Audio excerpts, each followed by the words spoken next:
Yes, beautiful people, it's me, Ronnie Herel. In fact, I should say Funky Dory family, really.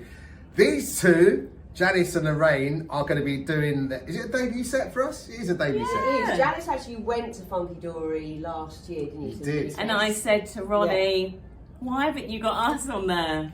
And hence, 12 months later, Janice B, Lorraine Ashdown, aka Janice Lorraine, will be DJing at the Funky Dory Outdoor Mini Fest. It's happening on Saturday, the 17th of August. And I wanted to just have a chat with you two. It's coming around quickly. I know, it's coming around really quickly. It's like just a few weeks away now. So you let us know happy what days. we are going to expect when we rock up there. Because I didn't go last year. I just think you are going to expect, what to expect is like just a fun crowd, beautiful people having a good time, and just they'll embrace you because they obviously, a lot of them will listen to your show. They will know that you're really fun, and that's the main thing. I think what Funky Dory is all about is just fun. Exactly. And great music. And also lots of boho chic, which Yes. is the reason There you why go. we're dressed in boho yeah, chic. maybe we'll wear something today. like this. What are you going to wear? That's the most important thing. I have no pair of shorts and a t-shirt, mate. I'll keep it Forget simple. the music, it's about what we're going to Yeah, wear. it's a very visual festival actually, isn't it? Because when I have seen lots of like footage and stuff from years gone by, all the women do dress up. They do dress up, Yeah, funny it's enough. I mean, we've brilliant. started off, it was quite small, but we've jumped up. It's a mini fest, really. It's a boutique festival. And I think we're up to about 500-600 people, which is really nice. And we keep it that way. But yeah, you two will love it. Oh, well, I had an amazing time. Yeah. So what I wanted to do is just make sure that the Funky Dory family gets to know you a little bit before you do your set on the 17th.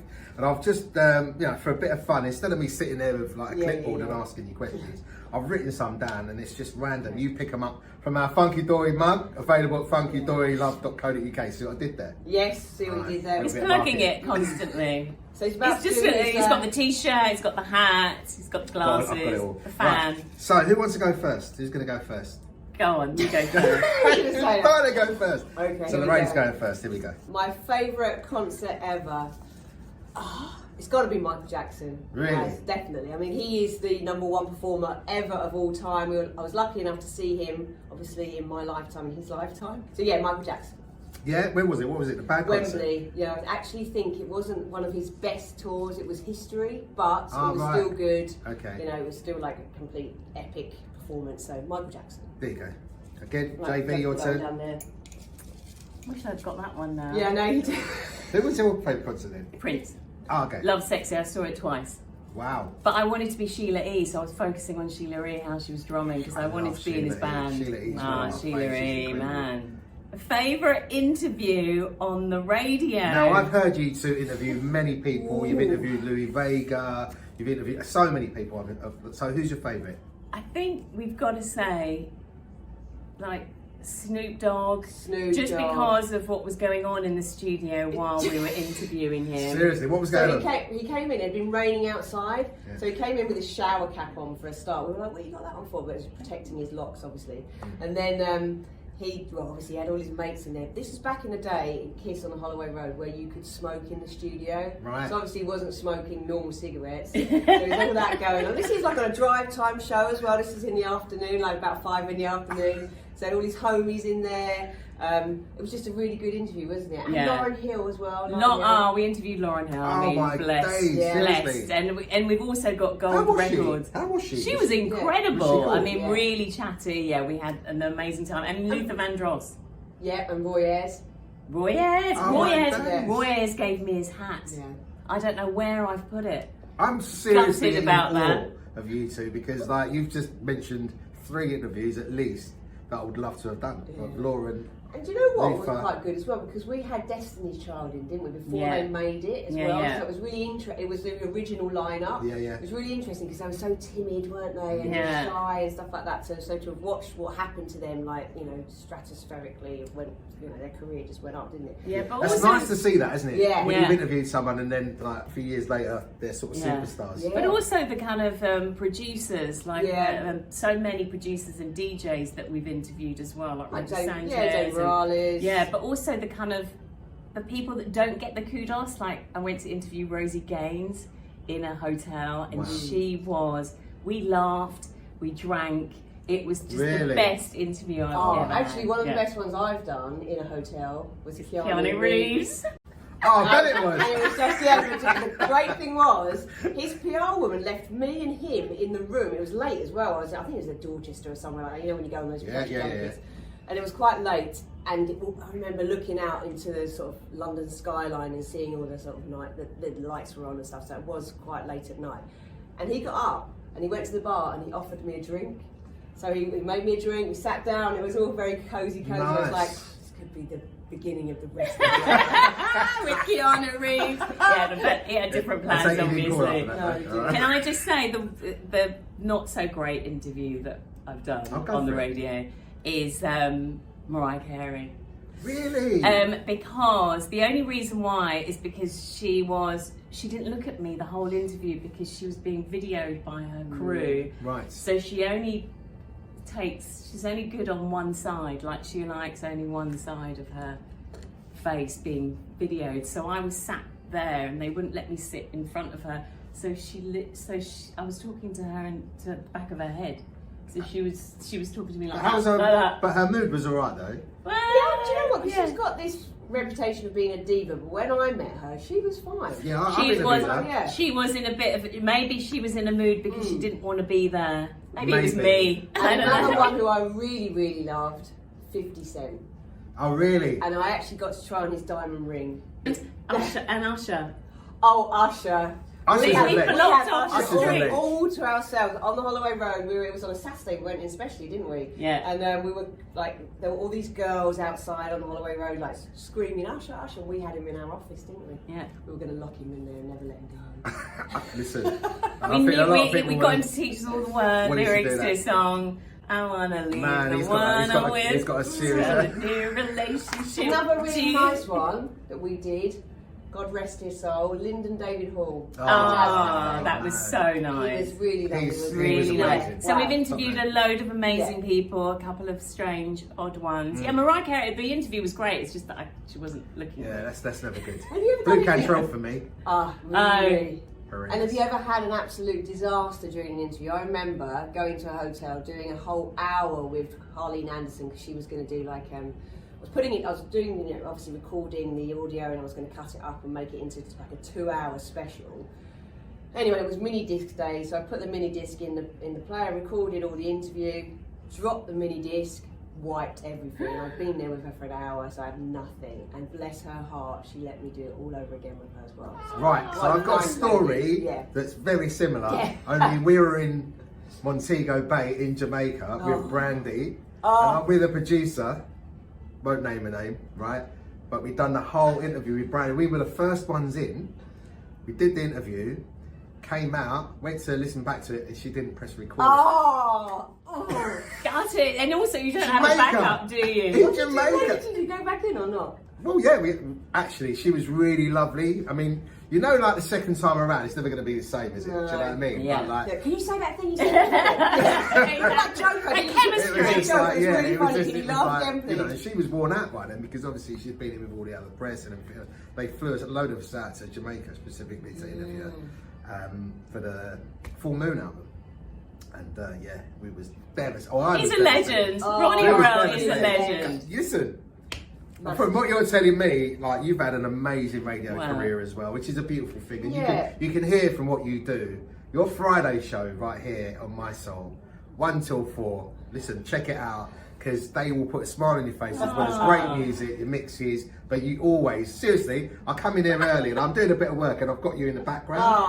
So one of my you two, my favourites. Well, you know what? We're just grateful for just everything that's been happening since we've got to My Soul has been incredible, and also being asked to do the Mini Fest is one of the highlights. I know you're going to bring the party. Right, come on, got one more each probably. Yeah, because otherwise we're going to go on and on and on, aren't we? We could talk for This is ages. lovely. This is Forever. lovely. We're loving this. Getting to know Janice Lorraine, part two J&L, another the time. Sound Clash, you know what I mean? Oh no, this is the same as what I've got. What was that one? Pretty much the same, isn't it? Favourite gig ever. Yeah, that was another DJ one. gig, I think. Sorry, wait. Oh, was it? Yeah, but that's man. Oh no, can I talk about that? Favourite gig ever. Oh yeah, DJ gig. Should have put DJ on there. My Anyway, bad. yes. Bad producer. This was quite a big thing for me. It was the late 90s. I'd only really been DJing out for about a couple of months. I just bought my Technics 1210s I had a set together, put it that way, I had a set. Anyway, this lady who I was sort of signed to at the time, this DJ agent, she phones me up and she says, right, I've got a gig for you. I was like, excellent, excellent. Where is it? Brazil. It's a tour of Brazil. I was like, oh great, tour of Brazil. What, in like next month or something like that? Tonight. And I was like, oh God, look, I've only, you know, I've been playing for about, so I don't know, a couple of months, but you know, probably just about got a set together. And she said, this woman I'm talking about is very sort of strong-willed and a real sort of like matriarch type. And she said to me, well, if I could DJ, I'd go. Basically, do you remember that DJ Lisa Lashes? Yes, I do, yeah. It was her, I think she couldn't make it, and then I was asked to go. But obviously we played completely different styles as well, because I was quite soulful house and obviously she's hard house. But anyway, I don't think they minded. It just had to be like a British female, and that was it. So I got on the plane that night with my records on my back. Like literally, I had this set together, and that was it. I couldn't deviate from that set because I didn't really know how to mix like that well at that point. But yeah, and then I sort of turned up at this gig in Sao Paulo. When I got there was MTV Brazil interviewing me. Wow. They had this stage, right, with a massive Union Jack flag on it, and I was headlining. I was like. I've got a little flyer actually that I always keep with Lorraine's picture on it. It's actually on our socials. Yeah, so from there I went on to do a gig in Brasilia, then I went down to Rio, and then went to Salvador. So it went really well, and I got asked to come back again. So I did it twice. Amazing. Yeah, so that was like one of my first DJ gigs. Thrown in the deep And you pulled end. it off, probably. Here's the thing, that never happens to me, ever. It would be, I don't know, it'd be your go, but I'm guessing you probably won't pick these out. But first record you ever bought, which was what? Okay, gosh. I know. Okay, first, yeah, Well, no, I'm going I to say know. something embarrassing though, because I was, Doesn't matter. I was like 10, Doesn't so matter. it was Doesn't like, really mine's, doesn't like matter. Mine's, I mean, yours Which was one? Wham. Wham. Wham. No, I think it was last Christmas. I had a massive crush on George Michael. She does love George That's Michael. a shocker. I know. Mine I was only is... 10 though, do you know what I mean? So, come on. No, that's alright, that's Yeah. alright. God, Mine blimey. was, mine was The Buggles, Video Killed the Radio Star. True. And also Chic Le Freak. Right. I mean, I loved a bit of That's Chic. respectable. Yeah, that's no, respectable. But don't forget, but I'm a little Buggles. bit of a different era than you two, because I'm 6 years younger. So. Yeah, I know she keeps going on about that. All right. So forgive me. When you were getting into all the cool 80s stuff, I had to borrow my brother's records. He was buying like Joy Sims and stuff like that, Sherrick and whatever, Alexander O'Neill. I didn't buy it because I was like 9, 10. Do you know what I mean? Right. So you got to give it to me. But it doesn't Right. matter about age, actually, because you're saying that because my son listens to like loads of But your old son's stuff. not 10, is he? No, I know, but Alright, he let's was not have a listening- row. Let's not have a row. Let's pick a last He was one. listening to loads of like old stuff He at wasn't 10. going out to buy records at 10 years old and buying cool records. He just In wasn't. Woolworths. Yeah. Right, okay. Oh, is it your go? No, No, it's it's yours, your Phil. Is it go. mine? Yeah. Okay, oh dear. Okay. Oh, favourite artist of all time? You can't ask that No, you question. can. You have to. Come on. I Well, if you mean, get stuck on a desert island, you have to listen to one album There or you one go. artist all day, There you just, go. or in a room and in like a padded cell. Stevie Wonder. It has Yeah. to be Stevie Wonder. have you interviewed Stevie? No, and I would love to, but I went to go and see him at Hyde Park, and I think me and my husband just cried the That was whole amazing. performance. Yeah, they that was just, incredible. but talking books, songs in the key of life. I mean, there's so many amazing. Absolutely. Every single album. Innovisions. Innovisions. Yeah, crazy. I've interviewed him twice. Well, Anyway, so here we go then. favourite artist of all time. What's yours? I would have to say someone like Terry Callier if I had to sit in Oh, a room and listen to someone give all me a day. high five on that Because one. His voice voice, for yeah. me just melts. You like me. Timepiece, don't you? that Yeah, I album? mean, Yeah. I just Incredible. love everything he's ever done. So you know, Yeah. just Listen, we're done with this, but I just wanted to ask you two how you met because you've just got such an amazing chemistry. Like, Yeah. obviously, you're a little bit older, but you know, that's what you said. no, just right. now. Do you know? I know. It was. I It's funny. You say that. But do you know what happened, right? So Jan and I weirdly did the same university degree, exactly the same course, but we're 6 years apart. That's a weird thing, yeah? Wow. So when we first met at KISS when we worked there. So Janice was already working there, and she was filling in until someone was taken on permanently, and then she was going to go back and work in The Word, which was like a magazine cool show. program, Remember? yeah, brilliant, yeah. So Wendy she was kind of like Douglas, doing, Lisa yeah. So no, we yeah. both did The Word together Yeah. as well. Okay. Yeah, for about 6 months we presented The Word together. We did lots of interviews together for that, didn't we? It was good fun. I just left university. I was like, I'd had one job in a really sort of pretty crap magazine. It was like a trade magazine, and I'd gone for this job in The Guardian at KISS to be a producer, co-presenter for Steve Jackson. So Jan, in between time, was working on The Word, but also doing a bit of Steve Jackson. So she did a handover to me, basically. So I walked into the studio. At that point, I know it's hard to believe, but I wasn't that cool. And basically, I remember, like, because June Sarpon was working there at the time. Right, I always remember June looking at me up and down as if to say, "What are you wearing?" Because my sort of clothes and everything weren't that cool. But I walked into the studio, and Janice was like working with Steve at the time. She was handing over to me, and I saw this vision that was the epitome of coolness. Right? Wow. She exuded cool, and I didn't, and I wanted some of that. So I stuck We're to her like a friends immediately. lipstick. Yeah. See, I thought you were cool. She was beautiful, obviously, and I had to kind of hand over the show. Steve Jackson, if you are watching, we love you, but you were difficult to work with. Oh, really? Yeah, Yeah, we love you. Yeah. And that's all we'll say. But I had to lovingly hand the show over, which I was really happy to do. And then we just hit it off. We talked music, and we both loved the same kind of music. We had the same kind of outlook on life, and we both liked partying and going out. And so, We've so we been connected. through, the same club culture as each other. So we'd been to the same clubs. We actually had a few people that we knew in common. We've got a big thing that bonded Janice and I is our humour. Like, we never stop laughing. We completely get each other. I only have to look at her across the room and she knows what I'm thinking.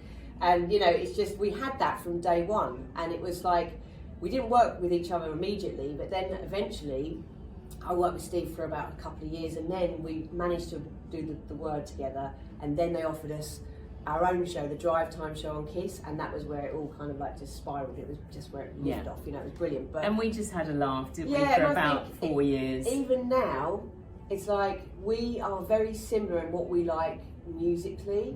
We are very diverse in what we like. We like anything from drum and bass to rare groove to disco to hip hop to house, like everything. And you'll hear that in the show. We reflect that, I think. But you know, our biggest love, I guess, when we went from our clubbing days was house music.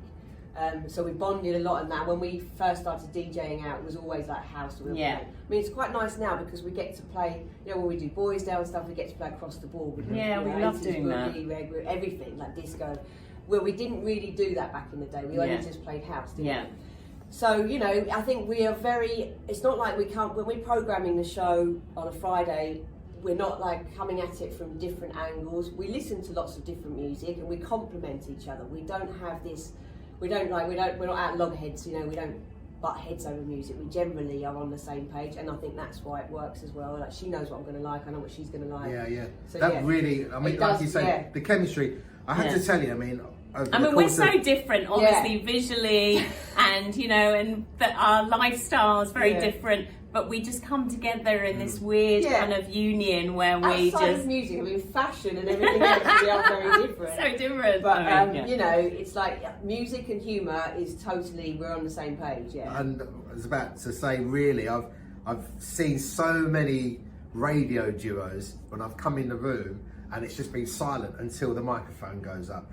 Anytime I come in here, you two are just having a laugh, whether you're on air or off It's air. because, like, in a way, like, I don't see Janice all week, and this is our time. It's like going to when we come in and do the show, obviously it's like we obviously are broadcasting, but it's like we're hanging out and having lunch, and then the audience is part of our hanging out and having a cup of tea, snooping in, listening in to what we're saying. But they're all, everyone is very much invited to that, you know, lunchtime, if you know what I mean. But going back to Mini Fest, I have to say that the energy that was there when I saw it last year, the unity of everybody swaying all at the same time, especially when Grant Nelson came on and the sun was going down, and it was just spectacular. It had this real warmness about it that I just loved, absolutely loved. Everyone that was there just had the best time. I can't wait for you two to come on and start playing music, because I know you're going to lift it. Whatever's going on, even if it's pumping beforehand, you'll come on and bring it to another level. Yeah, And I'm exactly. so happy you're doing We're it. so That's excited. the thing as well, isn't it? Is we are like we're quite energetic behind the decks as well. We want to bring people in. We don't stand there with our heads down. Or anything We're like not that. doing aerobics or anything. No. We're just, we're just What about grooving to the pom-poms? moon. Pom-poms? No, there's no props. We don't have any props. We've just got the music. Just the I love a music. wig. Yeah. Listen, can't wait. Thank you for having a chat with us. Thank you. Cannot wait. Thank you. Saturday the Can't 17th of wait. Yes, August. 17th. It's all going to happen 1 p.m. through till 10 p.m. Janice Lorraine, as well as we said it earlier on, but Brandon Blott, we've got Grant Nelson, and just go online to Louise funkydorylove.co.uk Yeah. and check out all the details and information there, where these two mad girls are going to be doing their thing as well. Can't wait. You two are amazing. We love you. Love you. Love Can't you. wait. See you then. Mwah. Love We're out of you. here. Love you.